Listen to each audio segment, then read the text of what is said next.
Dan, from my earliest recollections of you and your journey, and we spoke at something more than 20 years ago, but I remember at that moment you talking about the fact that plants in the wild were your greatest source of inspiration. Mm-hmm. Yes, I've always gone out to look at nature as the thing to read whenever I go into a new context.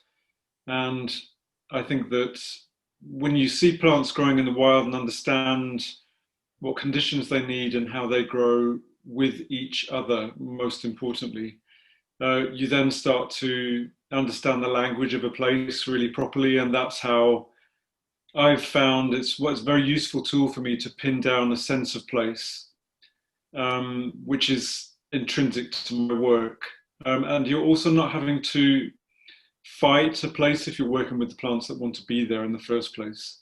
Mm. And really you're presented with so many answers by looking at the way that things coexist in nature rather than as individual specimens.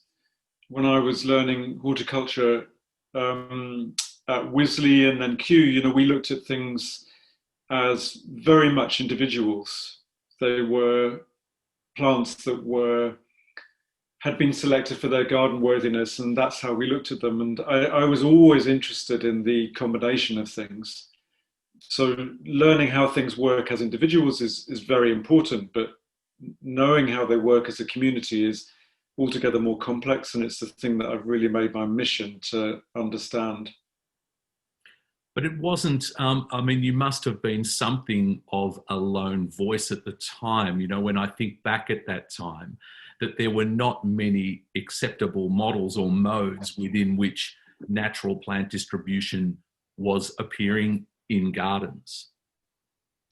Well, of course, I felt I was just doing my thing. I was really inspired with my early gardening years by a woman who was a naturalist, my neighbour Geraldine Noyes, and she collected many plants from the wild legally, which wasn't such a big deal then in the 70s, and she had them all growing in her garden. So things from Europe were growing alongside mostly European things. She told me all the stories of where she'd found them and what they were growing with. So it was very natural to me to be looking at things in that way. And but you mustn't forget, or we mustn't forget, how important Beth Chatto was right at that point, because her husband was doing exactly that. And she was inspired enormously by his botanical research, and all her planting was underpinned by how things grew in the natural habitats and not fighting it. That was my essential reading, was her and Christopher Lloyd. And Christopher, of course, was doing something very different. That was much more about combining things in a more, it's not more artistic, but a garden-esque way. But her naturalism, I think, ran right the way through her work. And she was who I was looking to. I didn't know about Carl Förster when I was first starting out. I didn't know about those influences that were always already happening in Europe. I did come to know about William Robinson in the UK, who, of course, in the turn of the last late 1800s, early 1900s, he was really important then, and doing that here as well. So we have had a history of it, but I certainly don't think it was something that was fashionable. No. I was astonished to read in your book that of your discovery when you first were working in Japan, that whilst there were that the various garden traditions that you explored were all inspired by nature, that none of them were actually about directly engaging with nature. It was a distinction I'd never heard of before. I just assumed that because they were nature loving and nature celebrating, that they would also be nature engaging and become gardens would extend out into the landscape. but you discovered otherwise, and then looked to imbue this garden at the Millennium Forest with the kind of naturalistic planting which the Japanese had never really seen before. And so this is quite a move, I guess, to take Japanese garden culture and to extend it outside of their understanding of how things were, the status quo. What was it that you thought that you were imbuing into that garden? What were the values that you think were being highlighted by introducing naturalistic planting into that gardening culture? Well, I think there are three parts to your question, Michael, which is not unusual and always interesting to answer. But the first one is that there is this big disconnect between their formal garden making and the nature that inspires their gardens. So they were always looking to writing about gardens or art, the art of landscape,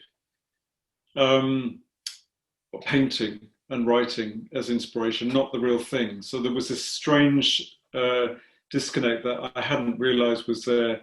But then through working at the Millennium Forest, I got to know the whole concept of Satoyama, which is living closely with nature. And it's something that's been lost during the Industrial Revolution. And the practice of living in harmony was really their way of living much more closely with the natural world. So you only took what you needed from it. You had these ripples of influence that moved further away as you moved further away from your domestic home where you grew your things you needed every day.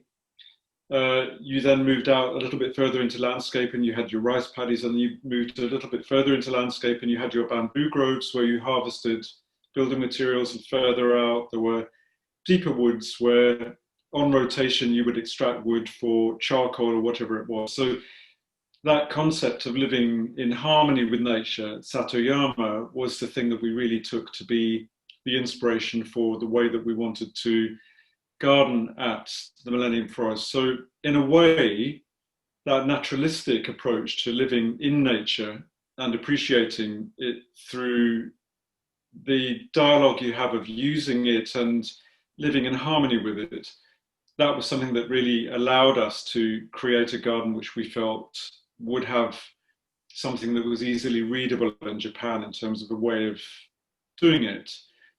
So then combining that with my interest in naturalism in the West, which is slightly different, which is looking at native plant communities and bringing those into the garden in terms of looking at the way that things combine with each other and the aesthetic of the way that things combine, the practical and the aesthetic pulled together in plant communities that work. We came up with a concept in a way that we felt would work there because they were already looking to things that they could take out of the forest for use. So the wild foraging, for instance, in the spring, after a long 6 months of Hokkaido winter, you would go out and harvest petasites, and the very first things that emerge for tempura and food that you would then use in the kitchen. So there was an engagement with the forest, and I thought, well, if we start to look at some of those plants in the forest and bring them together with Western style plants and Western style way of combining the plants, which was alien to them then, we'd start to have something that felt readable, something that would work as a concept. So by combining the native things, which they often also took for granted because they simply just grew in the woods, we all do that in our own countries, don't we? We look at the woods or the bush or whatever it is, and what's out there is just out there. But if you put it into a different context and combine it with something differently to allow people to look at things in a different way, you then get a completely different relationship with the same thing. So by combining Western style plants with the Japanese plants that we found in the forest in this new planting that was ultimately influenced by the way things grew in the forest, we would start to develop a new aesthetic, which was the meadow garden at the Millennium Forest. That's an extremely long answer. I'm sorry, it was even longer than your question. No, and it was nearly as long as my question.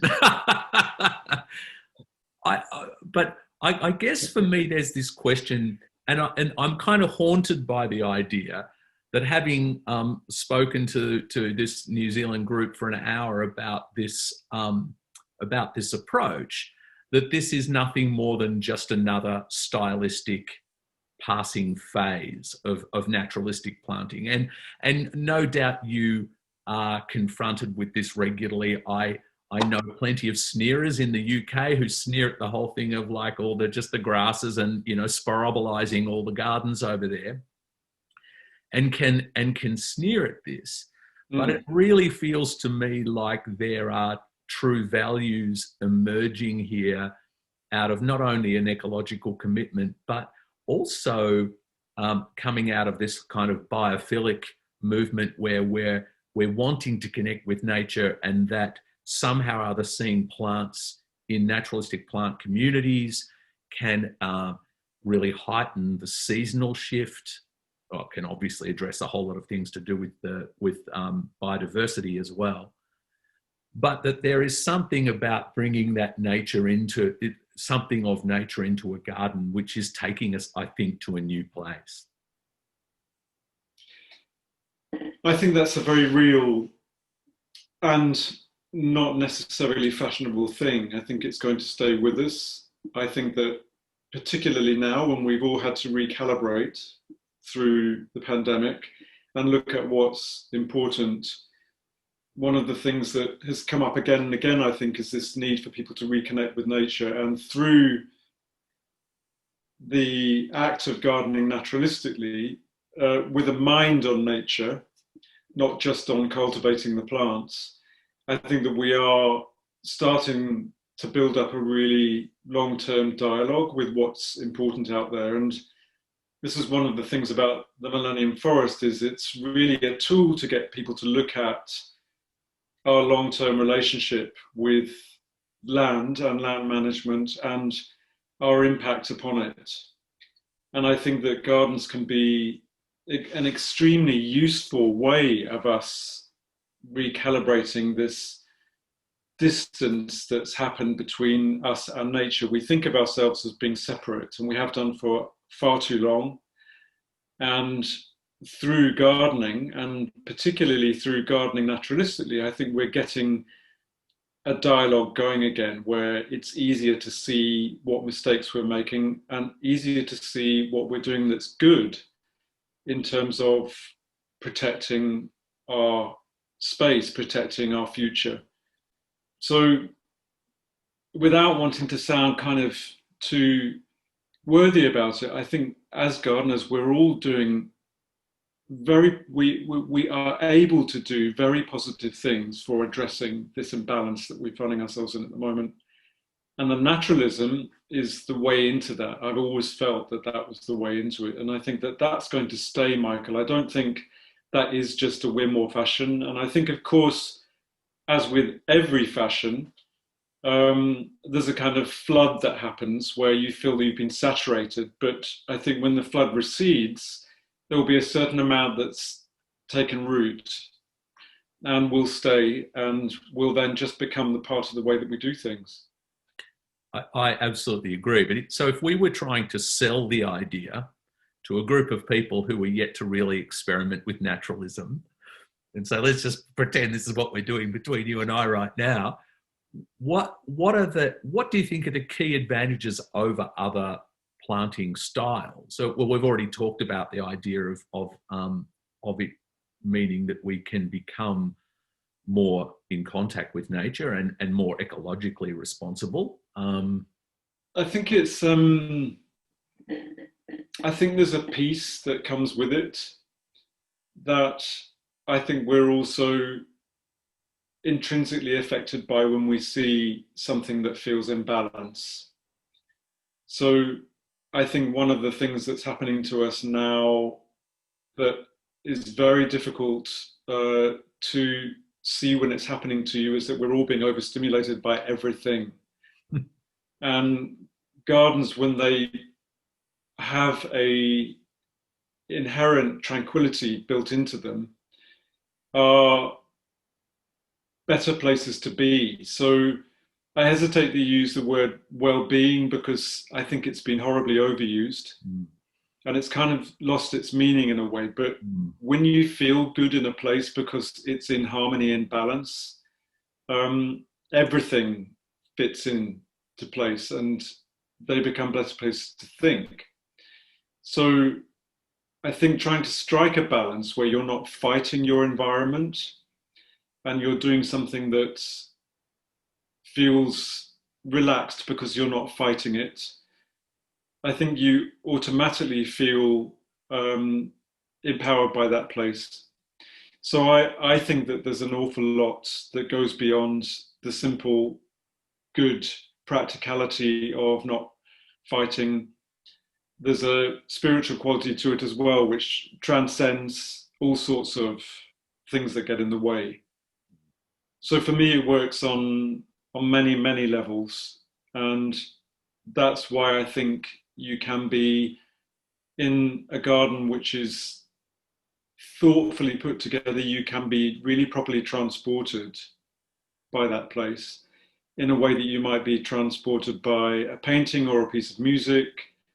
And it's a cultural experience, you know, it's something that can move you Beautiful to answer. think better. Right. Yeah. I love the fact that in reading this book, we are accompanying you on your learning curve on what was clearly a lot of experimentation, and and in typical Dan Pearson style, a beautiful humility in the way that you were working with the other people on the site as well as with the site. I'm wondering to what extent the 20 years of working on that project has changed the way you have work as a designer, but also in your home garden. Has it altered the way you relate to hillside, for instance? Has it altered the way you imagine managing hillside, your own home garden? Well, I think the concept of Satayama is really interesting because that's exactly what we're doing here. And I was just doing that intuitively uh, years ago in a way when I made Home Farm to start with. And Home Farm was the first garden I planted naturalistically in my mid-20s, you know, of any scale. And we were making this garden without boundaries there. And when Home Farm was sold in 2000, you know, I then spent several years really trying to find this place, which we did 10 years ago exactly now. And this has really been my opportunity to live closely with a piece of land and on it and in it, and in a way that's subservient to what's going on here. So I'm only doing as much as I can do for the amount of energy I've got. And beyond that, it has to be very, very light management, which is exactly what we're having to do at Millennium Forest, because there are two full-time gardeners there for this enormous site, you know, and it has to be extremely well organized to make the areas that are intensively managed work and viable, and then make the areas that are less intensively managed magical. So what I'm learning here and what I've learned from there, and is a life learning curve, is what you can do with a very light touch to bring out the magic and bring out or try and establish some harmony between your imposition on the land and what the land wants to do. So for me, this is our big experiment, isn't it, Michael? You know, we're constantly evolving through what we do in our gardens. And for me, 10 years into this project, you know, I've learned an enormous amount, and I will in another 10 years be able to sit here and say, well, 10 years ago, that's only as much as I knew then. And now I've worked out how to live much more easily in this landscape and bring as much out of it as possible with as little effort as possible. So it's about striking that balance, really. And the two places, Millennium Forest and here, are exactly about that. So the work that Midori does in the forest floor management, for instance, you know, it's very strategic and it's very beautifully organized and quite rigorous, but it also allows that place to be itself. So she's fine tuning it with an educated eye, and then the place is responding and she's then steering the response, you know. So it's a dialogue that she's struck with that place, and that's what I'm doing here, and ultimately that will be the most interesting thing. So for me, I expect one day my perennial garden will go, and I will be working much more closely with the wildness here, and I suspect that's the curve. Is that I'll go back. I'll always want to garden somewhere and something, but I'll probably go back to a much more pure relationship with nature than I have got now. And it's a very interesting dialogue that is constantly evolving. And I can see it sort of coming. But right now, this is where I'm at. And the garden is allowing me to play and to experiment. But it's really the work that I'm doing beyond the garden proper, out in the landscape, that probably is more interesting long term. Mm. Wow. Have you found at the Millennium Forest that working with perennials in a naturalistic style is a much simpler mode than working with woody plants? And the reason why I ask this is because our New Zealand audience, or in Australia here, most of our flora is woody. We don't have we just don't have the palette of herbaceous plants, of even stuff that's consistently waist or chest high. A lot of our stuff's woody and a lot of it's shrubby and tall. And it's, for me, it's been quite tricky to kind of extend the thinking of naturalism into a woody palette, and whether or not the mode is adaptable with a bit of fine tuning, or whether we need to go to an entirely different mode again to work with a woody palette in a naturalistic style. I think that the perennials are, it's a very quick turnaround of a concept or an idea. So you can, within a year or 18 months, have created something that is reading properly. So the perennials are a very useful tool for that. And at the Millennium Forest, we felt that we could express ourselves with an idea, you know, on that 5-hectare plot that the meadow garden's on, with something that was quite graphic, and quite painterly, and allowed people to feel immersed in something that had a apparently higher value. It was registering more easily than what they'd already just walked through, which was the native forest floor. And of course, the two things are equally, you know, the forest floor there is absolutely extraordinary.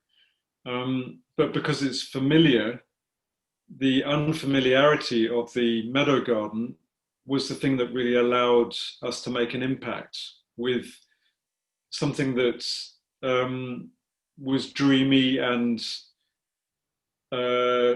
transporting, and that allowed you to feel that you'd been taken to a place that have been made or created.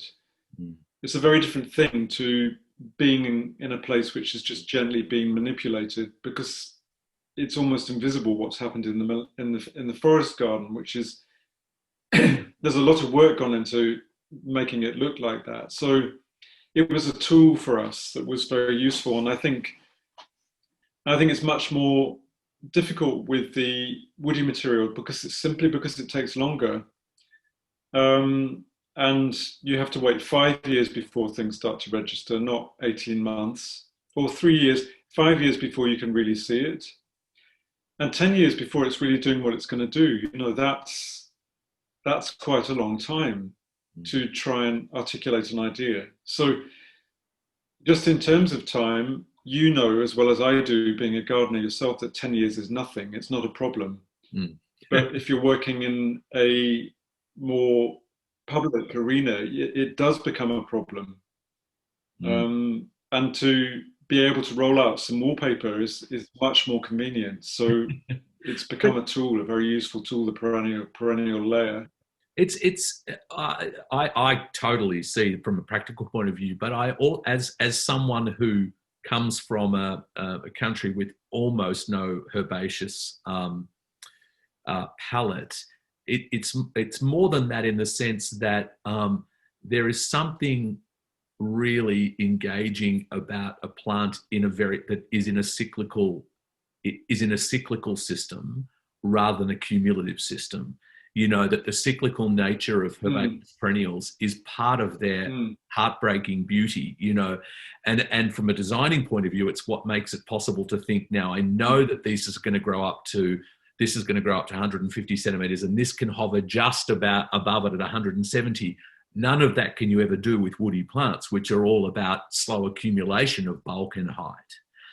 And there's also that thing, that kind of exquisite nature of things that are doing the same thing each year at the same time, and then as they're tilting over into the autumn, and the kind of beauty of the seize the day quality that perennials have, as all ephemerals do. That if I don't go and enjoy it now, I'm going to miss this moment. Whereas that particular quality, and of course woody plants have an entirely different quality, and when it comes to trees, I mean, the way trees embrace us and create that lovely overhead canopy is something that you can't replace with any other plant. So each of these groups has an important function, but it really feels to me like naturalism and the cyclical nature of perennials is such a perfect match, and that I find it quite difficult to start to think about using a whole lot of our Australian native woody material that in any way sits inside that mode. When I've been to Australia and New Zealand, I'm just always amazed at how, particularly in what I've seen of Australia. I've been to Melbourne and the Blue Mountains outside Sydney, but there's a quietness in the landscape there because of that time that it takes to evolve, because it's woody, which is completely different. And there's a stillness, isn't there, that isn't affected by the seasons in the same way. And you have to really find the beauty there. I do. Because it's not changing as dramatically. So I think it's a really interesting one, that one.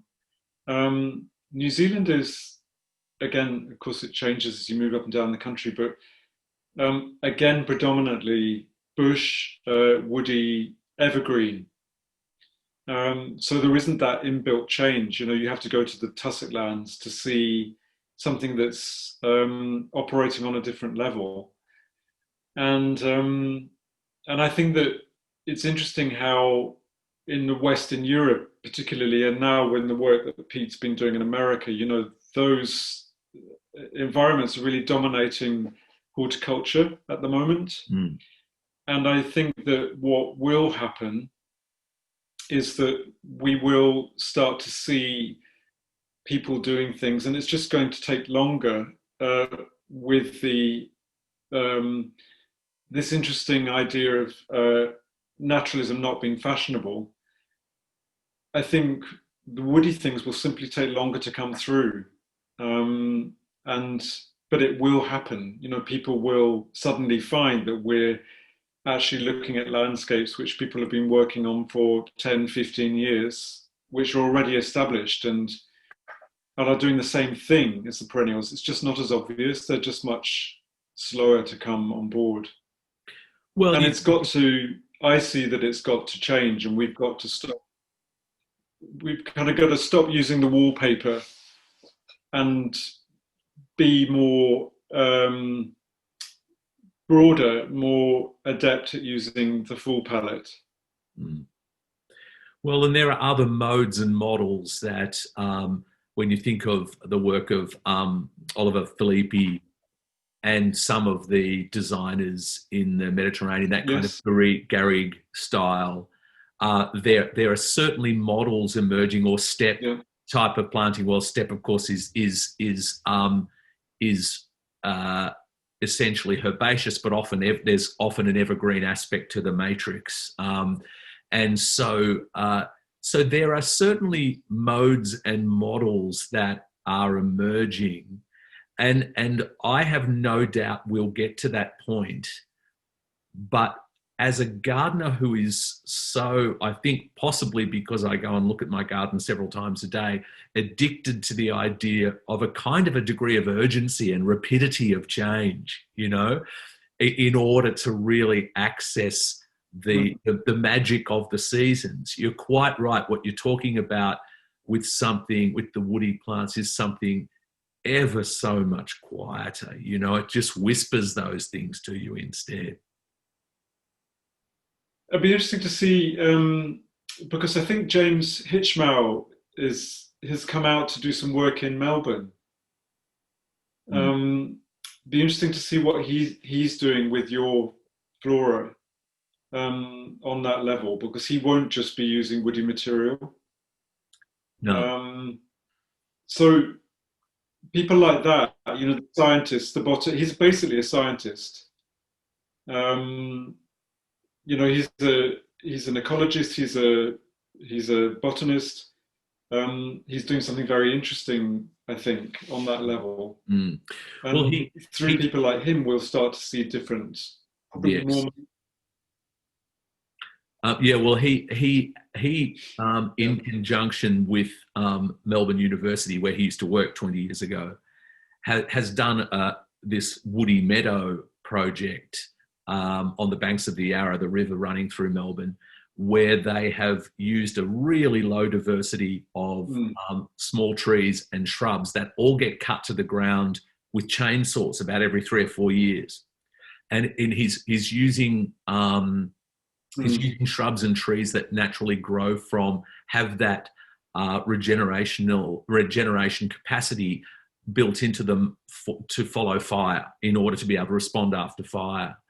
And so his thought was that we could look at a kind of slow seasonality, so to speak, a seasonality enforced by, in this case, normally by fire. But when I say seasonality, a cycle that is forced normally by fire, but in this case replicated by cutting back. So there's some really interesting thinking going on. That's for sure. And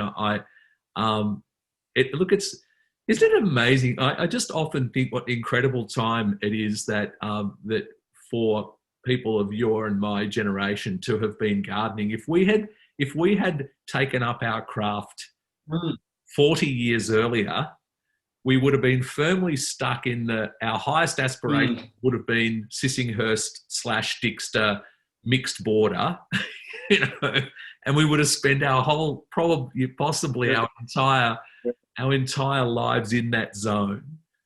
But there was people like Beth and and the influence of the German thinking, which, if speaking to Cassian Schmidt, he says it started before the First World War, just before the First World War, that thinking, because they were doing extraordinary stuff. I mean, all that Hansen and Stahl studies of the 60s and 70s, remarkable studies on perennials and their relative competitive values, and so we're only catching up, but it was such a great moment when you think about it for our generation back in the kind of the early 80s or whatever, of Beth and her work, and her winning gold at Chelsea year after year, and all that just a little opening squeak of the door opened, a blast of light shone through.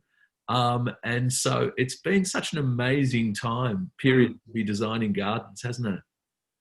Absolutely. Yeah, incredible. Thanks so Brilliant, much. thank you. Great day. Bye-bye now. Nice to see you, and enjoy your spring. Yes, thank you. Oh, I so am enjoying it. It's a nice wet one, so yeah. All right, see ya.